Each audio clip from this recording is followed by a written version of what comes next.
సభకు నమస్కారం. వేదికను అలంకరించినటువంటి పెద్దలు, మహనీయులు, విశిష్ట అతిథులు, గౌరవనీయులు, మిత్రులు, గౌరవ అతిథి కృష్ణబాబు గారు, విశిష్ట అతిథి శ్రీనివాస్ గారు, ఇతర కవులు, రచయితలు, కళాకారులు, యువ కవి, యువ సామ్రాట్, అష్టావధాని, అలాగే ఈ సాహితీ సమాఖ్య నిర్వాహకులు లక్ష్మీనారాయణ గారు, ఠాకూర్ ట్రస్ట్ నిర్వాహకులు రాజు గారు, అలాగే ఈ వేదిక ముందు ఉన్నటువంటి ప్రముఖులు చాలామంది ఉన్నారు ఇక్కడ. ప్రముఖ వైద్యులు, ప్రముఖ ఆడిటర్సు, వేద పండితులు, ఇతరులు, అనేక రంగాల్లో నిష్ణాతులు అయినటువంటి మీ అందరూ ఈరోజు ఈ సాహితీ సమాఖ్య కార్యక్రమానికి వేయించేసి ఈ కార్యక్రమంలో పాల్గొంటున్న మీ అందరికీ, ఈ కార్యక్రమాన్ని దిగ్విజయం చేయాలని ప్రత్యక్షంగాను పరోక్షంగా పాల్గొన్న ప్రతి ఒక్కరికి కూడా ముందుగా నా ధన్యవాదాలు తెలియజేస్తున్నాను. ఉగాది శుభాకాంక్షలు.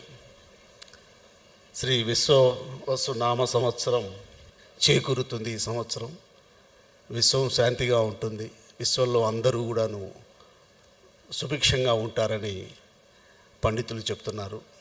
అది చాలా మంచి శక్తిని, మనకు ఉత్తేజాన్ని కలిగింపజేస్తుంది. అలాగే ఇంతకుముందు వక్తలు మాట్లాడినట్టు మన కర్తవ్యం మనం చేయాలి. కృషితో నాస్తి దుర్భిక్షం అన్నారు. పట్టుదలతో కార్యక్రమాలు చేపట్టి ముందుకు సాగాలి. రాష్ట్రం సర్వతోముఖాభివృద్ధి చెందాలి. అందులో అందరి పాత్ర ఉండాలి. ప్రభుత్వం, ప్రజలు అందరూ పాల్గొనాలి. అప్పుడే రాష్ట్రం సర్వతోముఖాభివృద్ధి చెందుతుంది. ఈ ఉగాది సందర్భంగా ఉగాదికి ఒక ప్రత్యేకత కూడా ఏమిటంటే, మిగిలిన పండుగలకి ఉగాదికి ఉన్న తేడా మనం గమనిస్తే ఇది మన భాషకు సంబంధించినటువంటి పండుగ కూడా. దేశ భాషలందు తెలుగు లెస్స అన్నారు కదా. ఆ లెస్సదనాన్ని మనం చూడాలి అంటే అది ఉగాది రోజున మనం ప్రారంభించి ఇలాంటి కవి సమ్మేళనాల ద్వారా, ఇలా పండితుల యొక్క వారి యొక్క పండితుల యొక్క, కవులు యొక్క, వారి యొక్క ప్రతిభా పాఠవాల్ని మనం చూసి ఆనందించి ఆస్వాదించి ఆ తెలుగు భాష మీద మనం మక్కువ పెంచుకునేటువంటి తరుణం ఇస్తుంది మనకి ఈ ఉగాది పండుగ.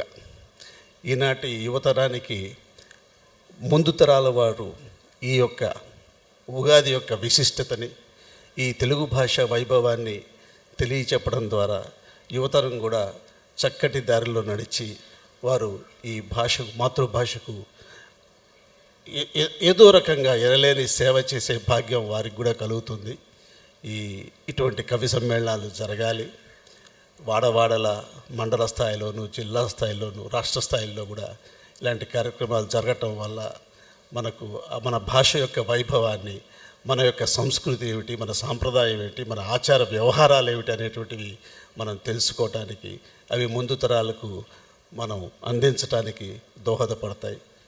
అందువలన ఇటువంటి కార్యక్రమంలో ఈరోజు ఈ సాయంత్రం మీరందరూ ఎంతో చక్కగా ఫిజికల్గా వచ్చి పాల్గొని ఆస్వాదిస్తున్నందుకు చాలా ఆనందంగా ఉంది. నాకు ఈ అవకాశం ఇచ్చినందుకు మీ అందరికీ కూడా ధన్యవాదాలు. ఈ కార్యవర్గ సభ్యులందరికీ కూడా ధన్యవాదాలు తెలియజేసుకుంటూ సెలవు తీసుకుంటున్నాను. మీ అందరికీ మరొకసారి నా ఉగాది శుభాకాంక్షలు. జై హింద్.